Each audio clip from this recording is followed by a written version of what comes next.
Okay, everybody. Well, today I have with me on the podcast Jill Boehme. Jill is a published author, longtime blogger, and occasional freelance editor. She has been writing stories since she could hold a pencil. For many years, Jill, who writes as Jillian Boehme, was known to the online writing community as authoress, hostess of Miss Snark's First Victim, a blog for writers. In the past, she's been a choir director, a music teacher, and a singer with the Nashville Symphony Chorus. She's been married to her husband for almost 36 years, and she's a homeschooling mom of 5 with T minus 1 year to go. Hey, but who's counting? Welcome, Jill. Thank you so much, Debbie. Are you counting? I am counting I bet you days, are. minutes, Hours. hours. Yeah, for sure. Well, the first question I always ask my guests is, can you tell us something about yourself? A fun fact maybe that's not on your bio. Absolutely. So, about 7 years ago, I sang backup for an indie rock band called the Mountain Goats at the Blackbird Studio in Nashville. Yes, That I is did. amazing. And how did I not know that about you? Because it's just a weird little story that I don't talk about. You Well, now already know. everybody will know. Now everybody knows. And my name is in those album notes, which is so funny. But basically, these guys were looking for some classically trained voices for the backup of this little song. And so they reached out to the Nashville Symphony Chorus, and I was singing in it at the time. So that's how the opportunity came up. So I love it was pretty weird, but it was fun too. But definitely not going to go on my bio anytime soon. that. Well, now everybody knows. Ta-da! Oh, well, on Midlife Crescendo, we have an ongoing topic about continuing to pursue your dreams even in midlife. Now, Jill and I have been friends for a gazillion years. Like we met way back, I think, in the first year or so that we moved to Nashville, and we moved here in 1988. So I can't remember exactly when we met, but it was pretty much along those lines in those first couple of years. So we've Yep. been friends for a very long time. But you've been writing for a long time, but it was only in the last recent years that a lifelong dream you had as a writer came to fruition. I would love for you to tell us a little bit about that journey. Sure. So writing was something I've been doing my whole life, but so was music. And ultimately, I decided to take the music journey, and that's what my degree is in, as you know. And the writing came back to me sort of gradually as I went through my 30s, rather, and approaching my 40s. So the first thing that I ended up doing was self-publishing a nonfiction book called My Lima Beans Are Allergic to My Spoon. And it was a collection of anecdotes from stay-at-home mom life. My vision was to encourage other stay-at-home and work-at-home moms. But as a result of having written that, I got an idea about myself that I could never write a novel. Like Oh, I referred to myself as an essayist, and I literally said to myself and to others, "Oh, I could never write a novel." And I believed that about myself. And then one evening I was reading a book. I'm not going to say what it was, but I was reading a book that my daughter Maggie, who was about 10 at the time, was reading and loving. And I thought, oh, well, I should read it too. And I really hated it. And I remember thinking, I think I could do better than this. And so I started to write my first novel. And that's how it began. It began by literally by me saying, this really stinks. I think I could do better than this. So, I and love my that. it was, yeah, it's a weird story, but of course the first novel anybody writes is always horrible. So that first novel that I wrote was indeed horrible, but that was the beginning. Well, you got to get, even as a songwriter, I learned this. You've got to get the bad ideas on the paper before Yeah, the good ideas can come. absolutely. They say that in songwriting all the time, like just write what's on your mind. What's the thought you have? Because, and you can't edit yourself out. You can't edit while you're writing. You just need to get that stuff out of your brain So it makes space for the other ideas to come. And usually that's the process. But now that's really interesting that you told yourself that you were an essayist and you believed that about yourself. I did. Our words to ourselves are so important. They are Yep, so they're important. powerful. They're Yeah. very powerful. And we have to acknowledge what it is. Sometimes we don't realize what it is we are saying to ourselves. And by acknowledging it, we can change what needs to be changed. So, very Yeah. important. Yeah. That's a really great point, ladies, to consider as you're pursuing your dreams, because sometimes it's our self-talk that actually holds us back. Yep. So now tell me, moving forward after that, then what happened after that first novel that you said was terrible? So I wrote the thing, and I do want to give a shout out to my husband at this point because he often, particularly on weekends, would take the kids out because I had four of the five of them by this point, and he would take them out on Saturdays for hours so that I could have some quiet house time to write. And I just want to make a plug that writing blends beautifully with motherhood. And now I'm living and seeing also that it blends beautifully with midlife as well. So it's one of those things that you can really weave into your life if you're determined to do it. So that's my little kudos for him because that made a big difference in, I think, in my finishing the task. But also what I was doing along the way was learning about the publishing industry, learning what it meant to find an agent and how to do that and how to write a query letter. And this was back in the days when sending an email for a query was new. So I had formulated a list of literary agents who actually took email queries. But I have a whole big stack of actual envelopes of rejection letters from agents, and I have them tied up in a red ribbon, and I keep that in my drawer by my bed because it's just a part of my history and a part of my story. So what I did, and I really feel like this was one of those, when God just, you get a sudden inspiration and you know that God just deposited an idea. And as a creative, I know you get that. Right. So it was one of those moments where I had this sudden idea of, hey, I'm going to start a blog for aspiring authors like myself, but I'm going to do it anonymously so that everybody feels like they can share whatever they want to share, learn what they need to learn, and not feel like you're out there. Right.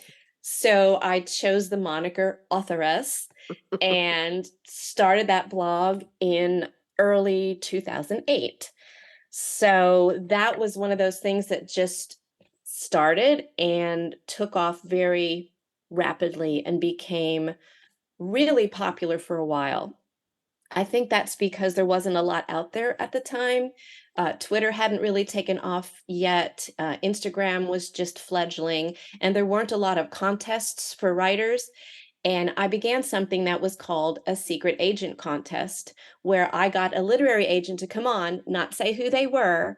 And then I took a certain number of entries. Authors would send in their first 250 words, and the agent would critique it and then choose winners. And the prizes were usually, I'll read your novel, or I'll read the first 3 chapters, or I will critique your query letter, something of value Right. to the writer. So that's how my blog rolled out, became very successful for a while, more successful for the people who were reading it and contributing than me, because as the years went by, all these authors, as a result of this blog, were signing with agents, and many of those were then going on to get book deals. Meanwhile, I was always the bridesmaid and never the bride. Oh, So, and I'm not just talking months, I'm talking years, because it took me 5 years to land my first literary agent. So, all this was going around me. It was very exciting. I was happy for these people.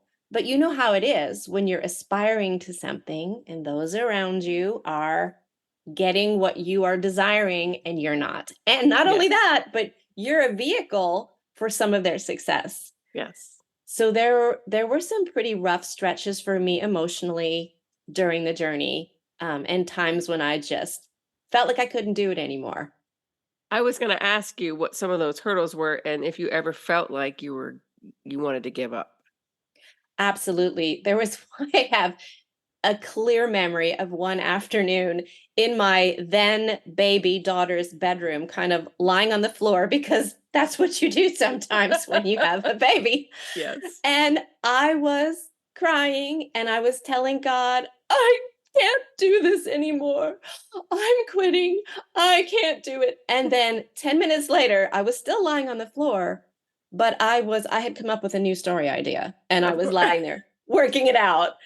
So I don't know why that particular moment sticks out, but it was not the only one like it. So sometimes you hit the floor, you hit the wall, and then you get up again. So I had to do a lot of that, a lot. And that's a part of the journey, of course, in accomplishing our goals. Well, Mhm. then fast forward now, I want to hear about the end when you actually tell the part of the story when you actually got an agent and the deal that you signed. Well, even that's a little bit convoluted because, most aspiring authors, they get their agent and it's like Christmas and now I'm going to make it. Nope. I I was with this gentleman for 5 years and he sold nothing. He took 4 of my books on sub and And what does went that after mean for the listeners? it's on submission. So basically, that's when your agent takes the manuscript and sends it to editors. And what's important to understand is if you're going to pursue traditional publishing, the vast majority of publishers will not look at anything unless it comes through an agent. So the agents are the gatekeepers. Right. And unless you decide to self publish, or there are a few small presses that still will actually read directly, you're going to have an agent. That's why I took that route.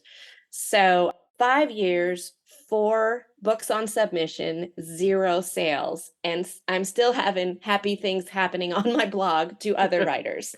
So now I'm a whole decade in with nothing to show for it. And I'm getting older because you Right. have to, let's be honest, that starts to, in the back of your mind, you're thinking, I'm getting older. I'm getting older. When is this going to happen? And so then I switched things up a little bit. I had been writing mostly young adult science fiction with a dystopian kind of feel to it. And I wrote my first fantasy novel. And I knew that my agent did not do fantasy, but he had an assistant that he had for a couple years that was working closely with me. And I really loved her. She really got my work. So I said, hey, would it be okay if we switched this project over to Danielle because she loves fantasy? So he said, that's a great idea. So we switched over, and then I actually became her client instead of his, which was a wonderful move because I loved the guy, but Danielle was truly my dream agent. So then I'm thinking, okay, God, I see, I see. This was the journey I had to walk through from point A to B to C to get to Danielle to sell this book. And she didn't sell it. Oh gosh. So now I'm 5 failed manuscripts in. And I'm thinking, okay, whatever. We're just going to keep going because that's what you do. You always have to keep writing that next book, even as the previous book is out with editors.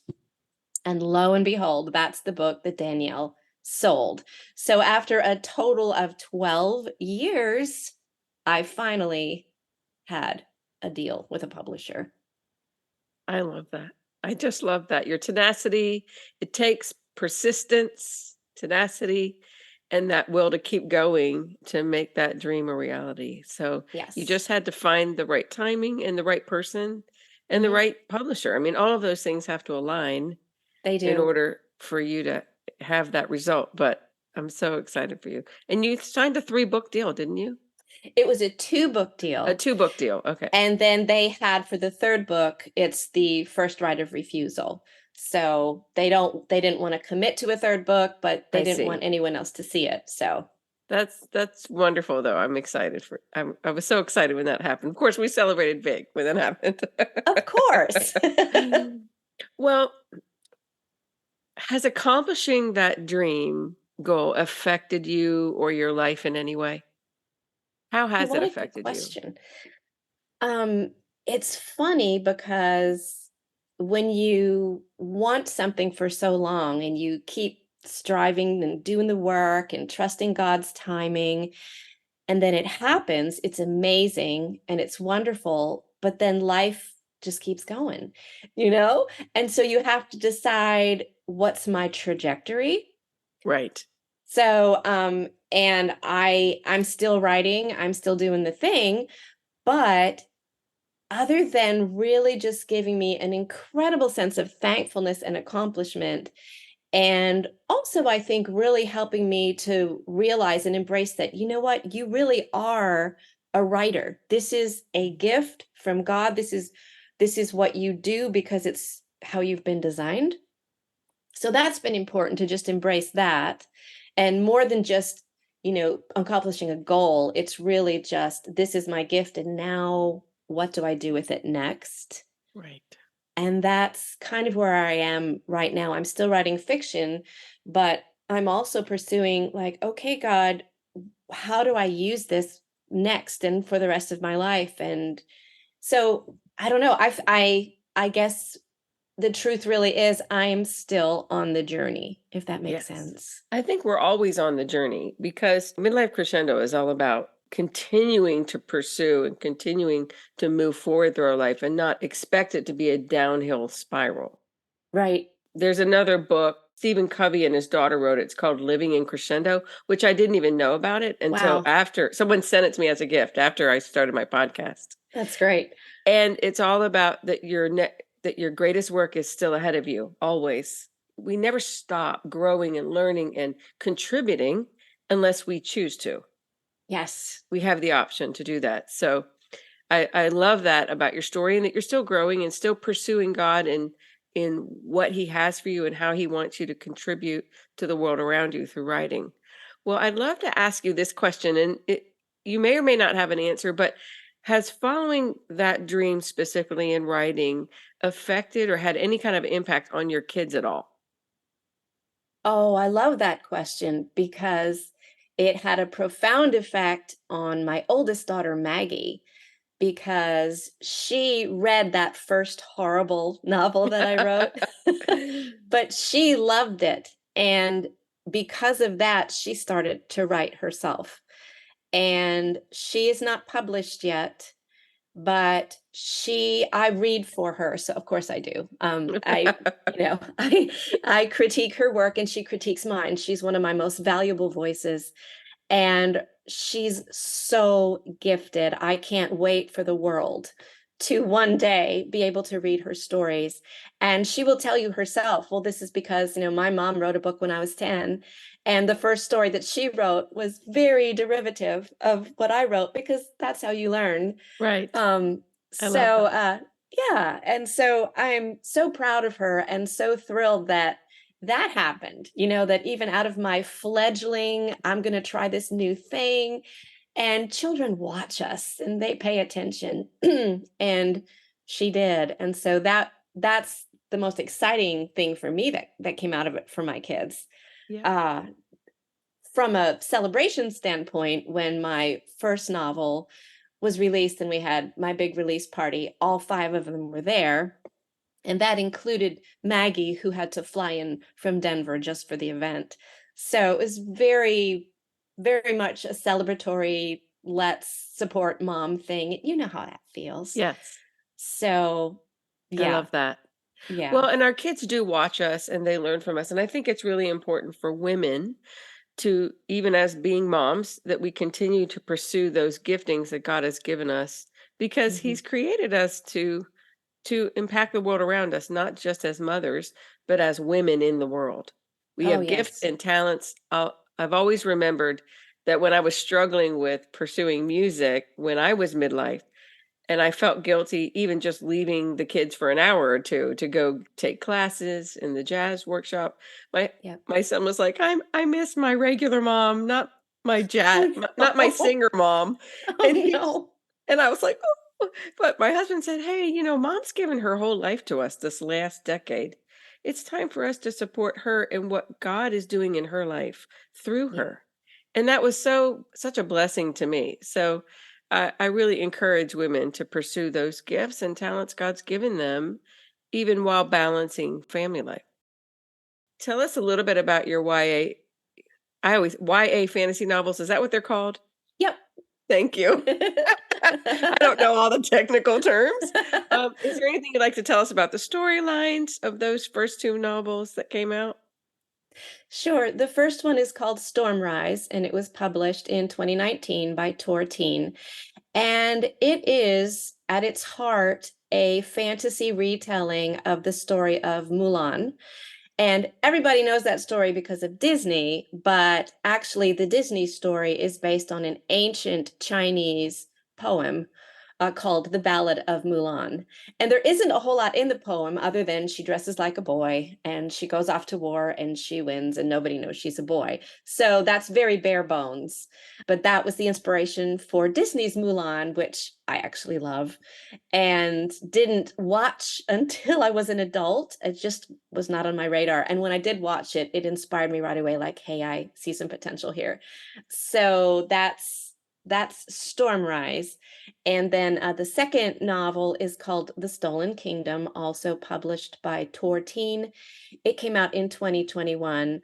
And it is an enemy to friends to enemies to lovers story of a girl and a boy who are fighting for a kingdom, and there's stolen magic, and there's magic in a bloodline, and there's all sorts of tension. And somebody referred to it as a political YA fantasy, and I'm like, how can that be? I'm not political, but I I think that actually works. So Well, I know that you are becoming an empty nester, which I know you're counting the days. yes, did I But mention that? I think you mentioned that. But what's next for you? Is there anything new in the works that you can even talk about? I can. I am I did get a new agent. I didn't tell the rest of that sad story about my dream agent. She actually broke up with me in Oh no. 2022. It was devastating. It was the biggest gut punch. And I won't get into this story, but it was politically motivated and Oh, it was a part of the whole cancel thing. And we always knew we were on opposite ends of the political spectrum. We honored each other where we were at. We had a friendship. We drank chocolate martinis together in New York City, which, chocolate bonding. We bonded. It yes, was, right? I know you get this. How can you Absolutely. break up to me after we drink chocolate together? So, and I laugh now, but it was very Oh, painful, yes. and really took my breath away in a bad way. But someone I shared it with after it happened said to me, I feel like God just protected you from something. Mm, And as soon as she said that, I felt like, yeah, that feels right. And I may never know what that is, but it's very toxic in the publishing industry. It can be very scary waters to navigate yes. if you're not on the same page as everyone around you. And I'm happy to say that I now have a new agent who is a lovely Christian woman who lives right here in the area, so that we can actually have coffee in person together. And so I'm on a new journey with her, and I am in the middle of working on a YA science fiction duology that a small press has expressed some interest in. But as it goes in the publishing industry, they've been kind of stringing me along for a while. And I'm just kind of happy with that because I'm working on book two and I want it to be farther along when they finally say, okay, we're ready to acquire. But publishing is always a waiting game. And Mhm. one thing I've learned is to not grasp onto that because in the beginning, and especially as an aspiring author, and anyone who wants to take that journey, and you're like, okay, I'm going to start this journey, you're going to find that you want to hold on and you're going to be checking your email every 5 minutes. And I'm not exaggerating. It's just you want to hear something, and no is better than silence. Right.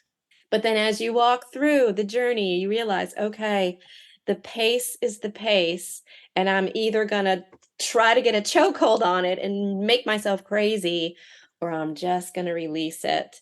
So I feel like I'm at a place now where I've released pretty much all of it. There's always a time when you just get a little twinge and you want to this or I need to know this. But overall, I'm just like, yeah, I'm good. It's great. I'm just going to do my thing and just let everything fall into place. That feels really good because for a lot of years, I was not in that place at all. I think it's really hard to stay in that place as we're It is. creating and Yes. pursuing our dreams. Well, as Yes. we wrap up today, is there anything else that you would like to share in case there's a listener out there who would like to pursue writing? Absolutely. If you want to write, just write. It doesn't mean that you necessarily want to or need to be a published writer, but it all begins with, is there something inside me and it needs to come out in words? And if Mhm. it does, you can talk about it till the cows come home. But unless you literally sit your butt down and write, even if it's 15 minutes a day, or even if it's 1 or 2 days a week for a couple hours, whatever works for you, just do it. Press into it. Let God just do what he wants to do in you and through you. And then let whatever becomes of it become of it. But don't put the proverbial horse before the cart. Just sit down and write. And I promise you, you won't regret it. That's good advice. Well, where can the audience find you and your books online? You can find my books online anywhere that sells books, Amazon, Barnes and Noble, wherever you like to buy your books. You can find me mostly on Instagram at Jillian Boehme. That's where I spend most of my time online. I do have a website at jillianboehme.com. However, it's not up right now because I'm having to do some major changes and fixes. So you won't find me there, but you will find me on Instagram. And I'll put all those links in the show notes and also links to her books online. So thank you so much for being with us today. I have loved sharing this journey with you and also with my audience. Thank you, Debbie. I love you so much. And this was as much fun as I knew it would be.